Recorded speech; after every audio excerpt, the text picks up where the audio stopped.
ایک عورت نے کسی عالم سے پوچھا، اسلام نے ہمیں شوہر کی اطاعت اور فرمانبرداری کا پابند کیوں کیا ہے؟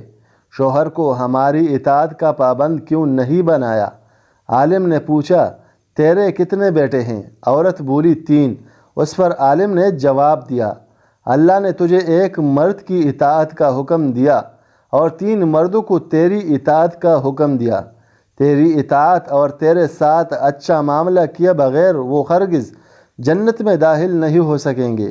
اب تو ہی بتا کہ زیادہ پابند کون ہے؟ عورت نے جواب دیا، بے شک اسلام کی نعمت پر میں اللہ کا شکر ادا کرتی ہوں۔